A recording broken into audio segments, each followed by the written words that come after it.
Good afternoon and welcome to another edition of Forever Young. I'm your host, David Linton, and again, this is the show that celebrates life in that super exciting stage of life because no matter what the age, we are forever young. This is a production of Hope TV. You can follow us on all social media platforms at The Hope TV. You can view us on Facebook, Instagram, Twitter, Roku, and Apple TV. We've got another exciting show today, and I am just so excited that you took the time to be with us today. We want to give a good hello to our producer, Benton Aladdin, who's going to make sure the show flows, as well as our executive producer, Dr. E. Dewey Smith, who had the foresight for us to create these programs that really came out of us being sheltered in place. But while sheltered in place, it does not mean we have to be without entertainment. How much TV can you watch? So now we've got something really special here at Hope TV. And again, I am excited to be here today. Our topic is one that's really exciting. It's talking about forever learning. Learning never stops. You know, you can always learn because when you stop learning, you really stop living. And so we've got some exciting guests today. But of course, this show could not be done without my invigorating and the beautiful, my co-host, Miss Jean Hendricks. Good afternoon, Jean. Hi, David. Thank you so much for those beautiful, beautiful words of introduction. I'm delighted as always to be here to share this platform with you. And today's topic, I think, is so important because in order to be forever young, you must be always learning, forever learning something new every day, finding something new to fill your time, your mind with. So I'm excited about today's show. Back to you, David. Well, I know you have a little, the title is Life Learners, and you always have that little special thing that kind of sets the stage for us. So what do you have for us today? Yes, and it's entitled Student as Learner. When we are in school, we learn to be students. We wait for directions, take notes from the teacher, complete worksheets and projects assigned by the teacher, and answer questions on tests that are developed by the teacher. Besides learning to be students, we need to learn to be learned learners. Learners are not dependent on the teacher, but define what they want to learn, how they want to learn, where they're going to find the information, and how to develop the learning into a meaningful project. In other words, students learn to be independent, lifelong learners. In school, it is okay to be a student, but in this journey called life, we need to be lifelong learners. In addition, for us to stay forever young, we must be forever lifelong learners. Back to you, David. All right, and that's right. That's the topic of this show today, lifelong learners. And I'm excited because we have some exciting guests who are lifelong learners. And the next person I want to bring is a lifelong learner, went back and got a doctorate degree after age 50, and she's no stranger to our program. She's been with us before, and that's Dr. Mitchell. Dr. Mitchell, welcome to the show. Thank you. Thank you for having me again on the show. Well, we know that you are a lifelong learner, and so we'll talk to you about that. But I want to introduce our guests because they have a fantastic story, and they only give us 30 minutes, so we got to squeeze a lot in to a short period of time. This couple, Bob and Yvonne Moles. Now, Bob has an interesting story because he went back and got his graduate degree or his college degree after 53 years. And then, of course, Yvonne was right by his side, and this is after putting their own children through college. So we're so excited to welcome to the show Bob and Yvonne Moles. Welcome to the show. Uh-oh. Thank you for having us. Thank you for having us. We're so excited to have you guys on the show.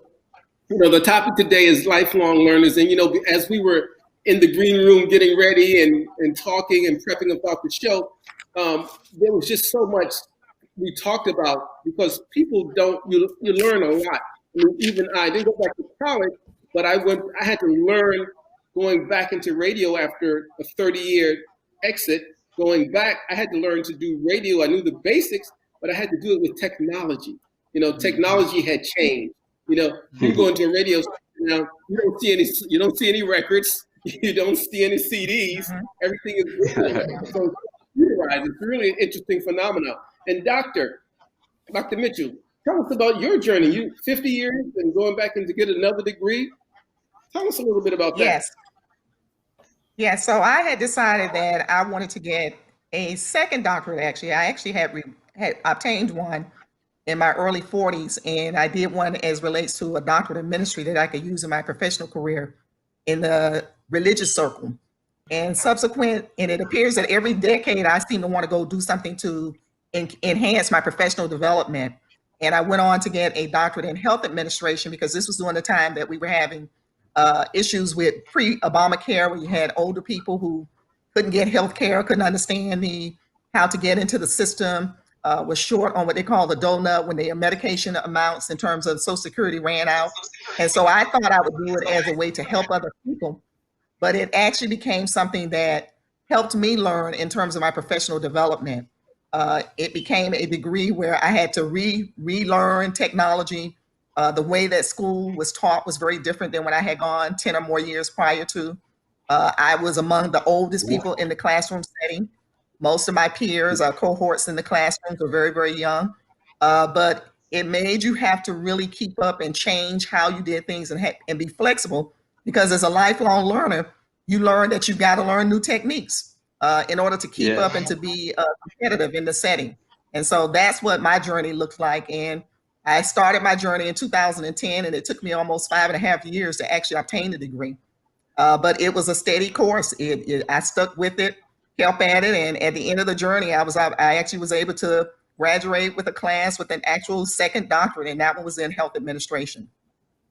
Well, that's fantastic. I mean, again, it shows us, it goes back to what we say. The subtitle of this show is "Age Ain't Nothing But a Number." So you can go and do. And last week we talked about fighting and keeping the fight going. Yes. And well, I'm really excited, and I know we are about our next guest, Bob and Yvonne Moulton. Bob is first of all, he's a military man. He served his country, raised a family, and he's a HBCU FAMU.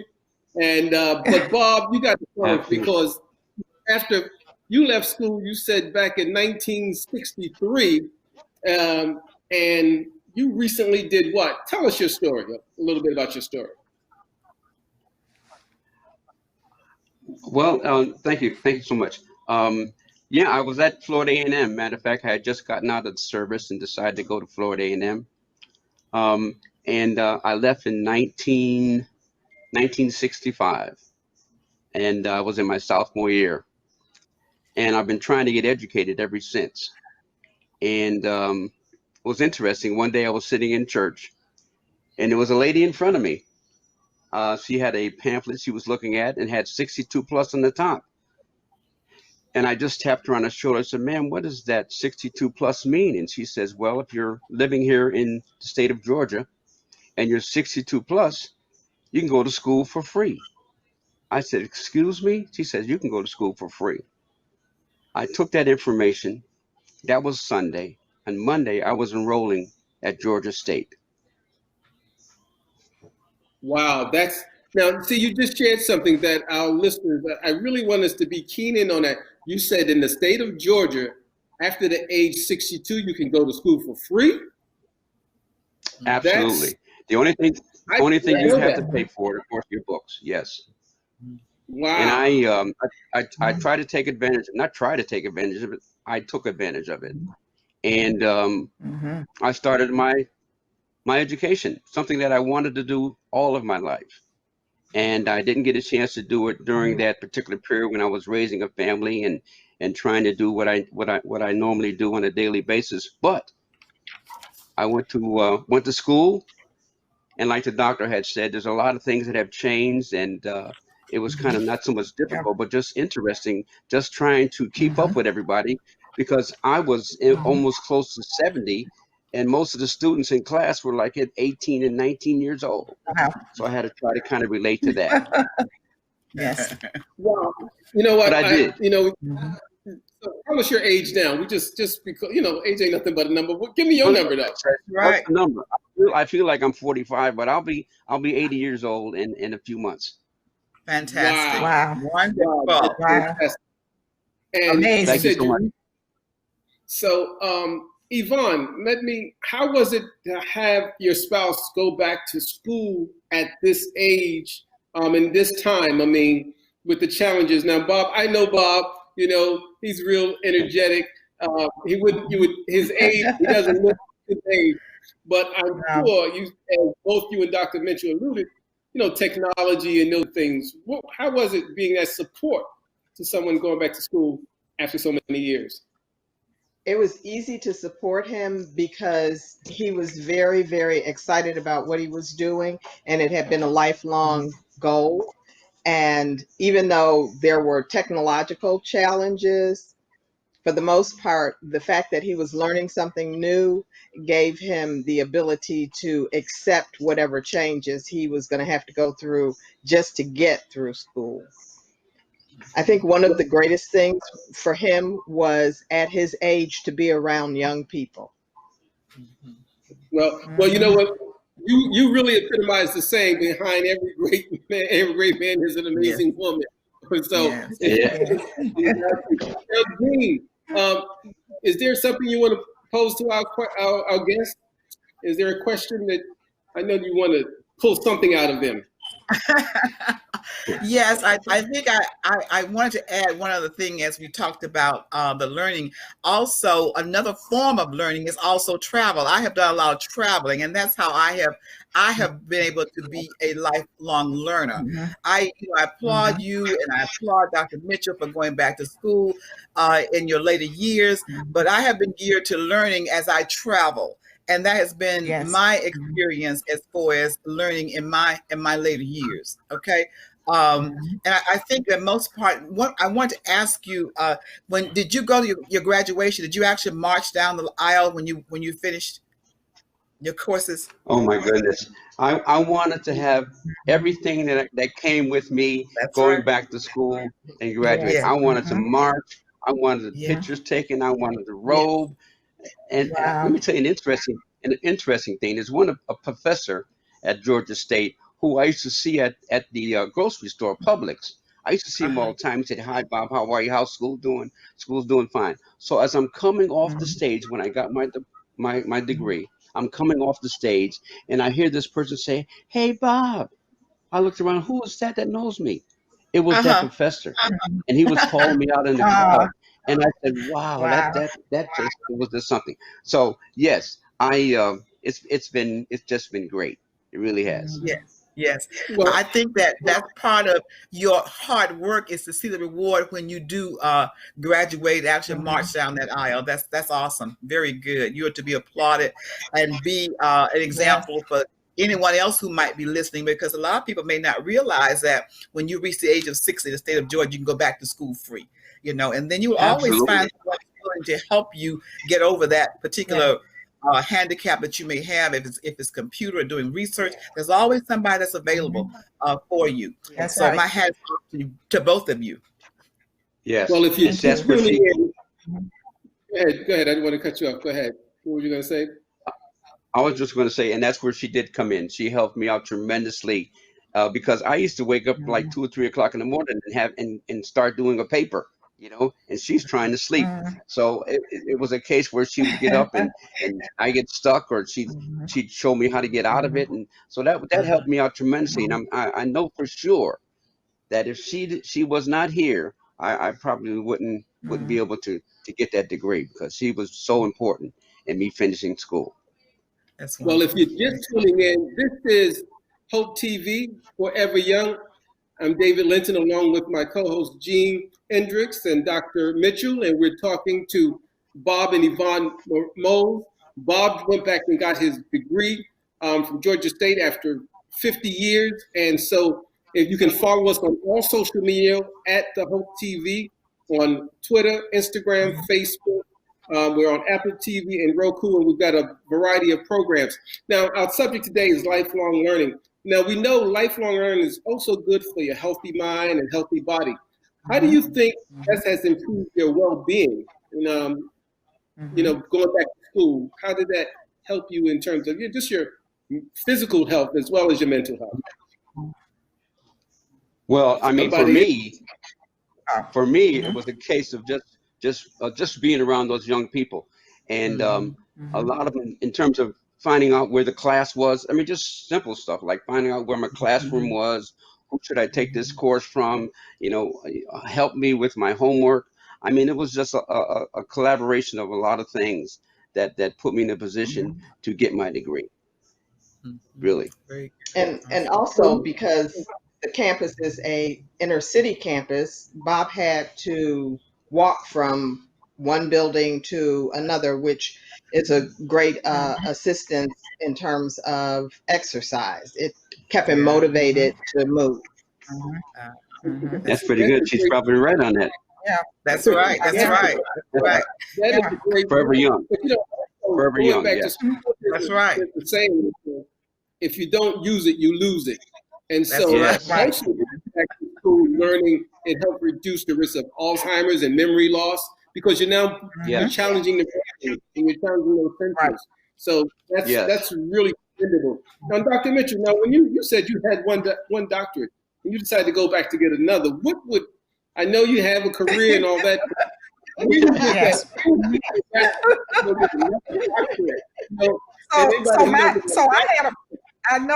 I had a plan to have a second career, and so I've always been of the impression that you need to be equipped whenever you're seeking something, and so going back for a second degree was to equip me for the new career that I was going to pursue.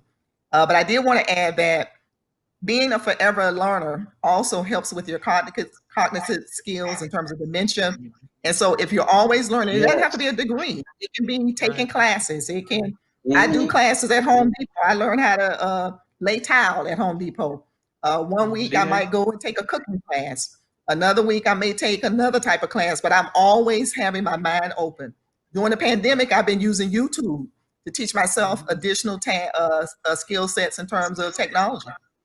So when you open your mind up, and as you said, David, if you don't use it, you're going to lose it. And that's what we find with many of our seniors who just stop seeking and learning. And so they sit and their mind is not exercised. And so learning allows us to continue to exercise our mind.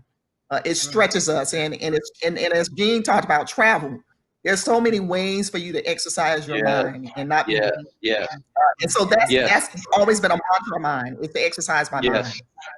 Yes. And in terms of travel, I'm sorry, in terms of travel, Yvonne and I have traveled all over the world. And the thing about it, and it's really interesting, I can look back in retrospect.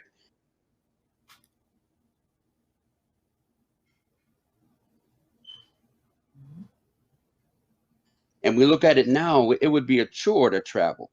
It would be a chore to be in trying to get around in the world.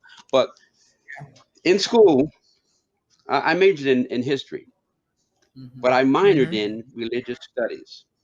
Now, why did I minor in religious studies? Well, this is interesting.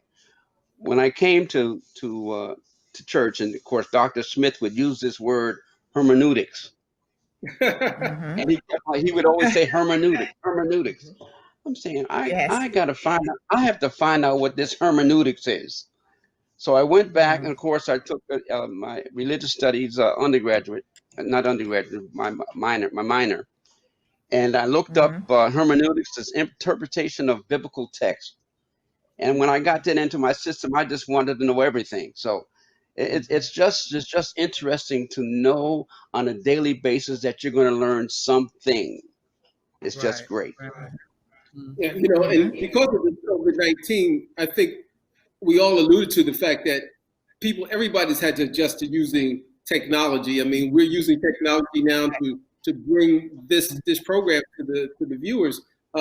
Everybody's learned how to Zoom or big call or there's so many platforms that people are now using. It's a necessity, and it really brought a whole group of people from the 19th century into the 21st century. Yes.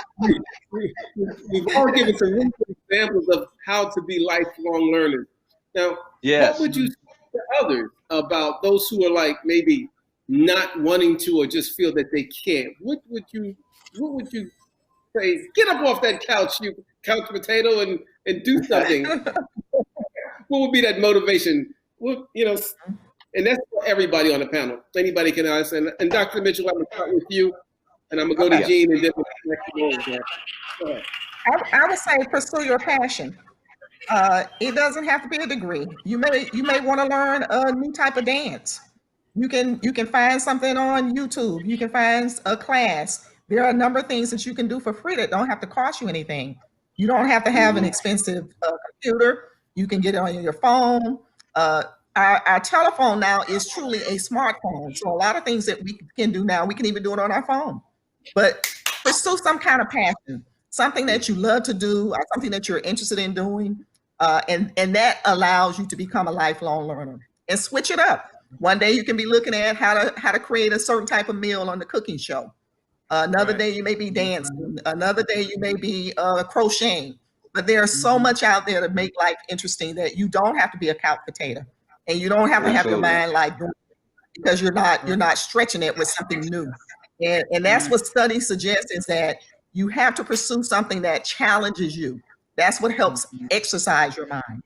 And so that's what I would suggest for people, is to do something that challenges you, and that at the same time will give you something that's part of your passion. Right. Absolutely. Yeah. I agree with what Dr. Mitchell has just said as far as exercising your mind, not only exercising, but stretching it, stretching it to the limit. Don't say to yourself that, oh, I can't do this, or it's too difficult, it's too hard. No matter what the task might be, just begin to do a small step at a time, but don't quit. Continue to do it until you have mastered it or you have gotten better at doing.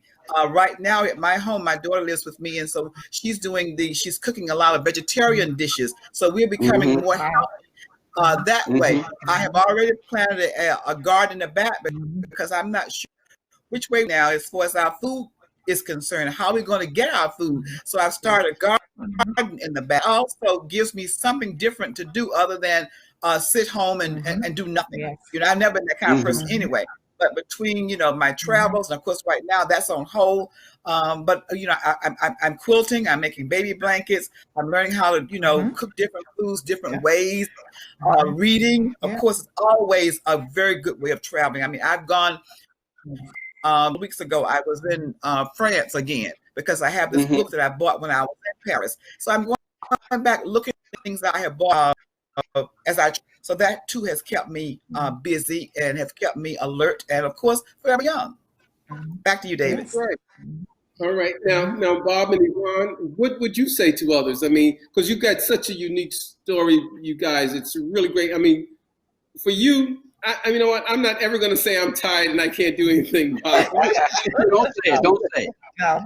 Well, inspiration.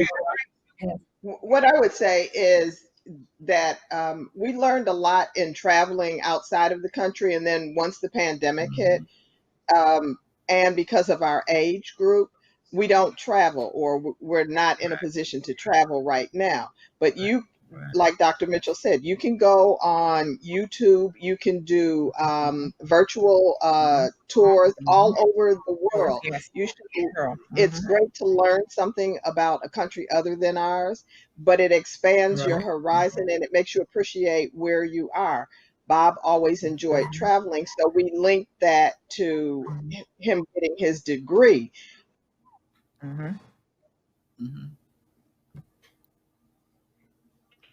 Being married to someone that enjoys history, I've been in many world wars. I've been to Vietnam. I've been a lot of places. I would not have gone on my own, but it made me have an appreciation for the different ways different generations survive. Right. Very good. Very good, babe. Oh, that's pretty good. We traveled that. Yeah, that's great. But yes, I always was a historian. And when I decided to go back, I said, let me do what I like to do. And that's why I went and majored in history. Because if you want to get in a situation where you're learning, pick something that you love, that you want to know about. And so that'll get you to the point where you get into it, and before you know it, you've learned something. And my thing is to Right. learn something every day, something different. Yes. Learn that. Yes. And that YouTube, boy, you can get a lot of information from there. And I'm just Yes. saying, Yeah. just stay alive. Just keep Yes. moving. My dad always told me that you can't hit a moving target. So he said, Right. get up and do Mhm. something. So that's what That's I've right. never forgotten that. You Right. cannot Yeah. hit a moving target. So get up and move. That's right. That's right. No, Yes. you guys, as we were talking through this, it made me think about, I actually went back and I did it, but I just realized that even in my 50s, after 55, I went back and got an insurance license because I saw Wow. how people who didn't have insurance and that type of thing. And so that was totally out of my wheelhouse. It was the furthest thing from my mind, but having to see, I was taking my father to his chemo treatments, and I was seeing people there, and they didn't have health insurance, and the difficulties they had, and Mhm. people passing. So Yes. it really, I said, you know what, I had to learn insurance, so I wound up going ahead Wow. and getting my license. Again, it wasn't something that I planned on doing, but it actually turned Mhm. out to be the best for me because it stretched me in a way that I had never expected to be. Wow. So you guys really, and I Yes. think the takeaway for our viewers today is that learning really, we talk about being in the classroom, but it really doesn't have to just be in the classroom. No, Right. it You doesn't. That's are a right. life learner. Yeah. It can be, as you said, picking up a book, which is reading is fundamental. Mhm. Yes. Yes. Looking at a program or meeting people or talking to people. One of the great things that we have at House of Hope Atlanta is we have our small groups, and with the small Mhm. groups that we Yes. interact with the Mhm. small groups. We're doing them on Zoom now, but we're still Yes. interacting with Yes. experience. Mhm. And so when you share experiences with people, they share their Mhm. experiences, With you. etc. You're Yes. learning, and so You're and learning. Bob, I Yes. go back to Yes. you because you again, it had to be the fact that you was able to fulfill a lifelong dream. Yes. I know that it had to make you feel good, but how did your children feel and your family members? I mean, it had to be. You got grandchildren. That had to be Yes. motivating to them. Yes. And my Younger. children my children were just fantastic. Of course, I have 3 children, and I have 5 grandchildren, and I have 1 great grandchild. But it's interesting when you talked Aw. about insurance. That's what I've been doing for 52 years in my own Oh, business, wow. the insurance business. So Mm. I know what you're talking about when you're talking about learning about insurance. And it doesn't, like you're saying, it doesn't have to be in the classroom. But my children, to this day, Mhm. they have supported me immensely as far as Mhm. becoming educated and getting that degree and getting it out of the way. Not so much that I needed it for anything other than completion. I needed to Mm-hmm. complete that for me Right. in my life. Very good. And that was my whole Mhm. purpose for doing it. It wasn't for anything, for any job or anything like that. It was a Mm-hmm. situation of completion in my life. Mhm. Mm-hmm. And Very Very that's good. really that's very poignant because sometimes we have to do things that make us feel good about Hmm. Mhm. ourselves. We always Mhm. say, I know Pastor always says, a couple we get together and say, he completes me or she completes me. If you Mhm. Yes. you have Yeah, to yourself. And that Yes. is a Yes. great thing because you felt good about yourself and you set a task. And that's another thing as a lifelong learner and to people who are looking, and I'm telling our listening audience, no matter what it is, if it's something that you want to do, you can do it. You just have to continue Yes. to move forward. You have Mhm. to do it like God did, a class at a time, a piece at a time. But then eventually, Mhm. absolutely. he got space Yes. where he could give it Yeah. his all. So Took me life 4 is years, David. life is about cycles. Life is about Absolutely. phases. Yes.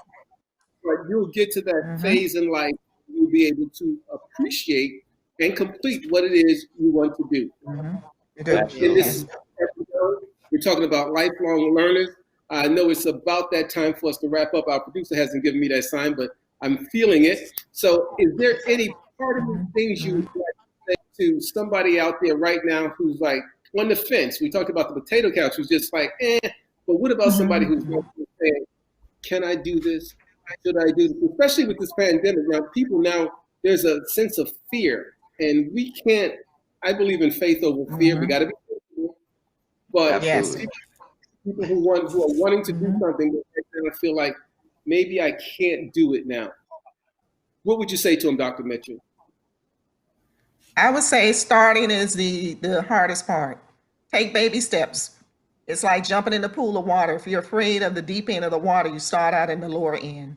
You may start out putting one foot in, but start. Even if it's a small start. When you start, and you'll find that as you go each step, you'll go higher and higher. But don't continue to procrastinate, particularly at this age.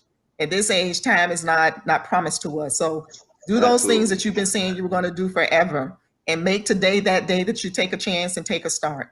So just begin. Believe that you can do it.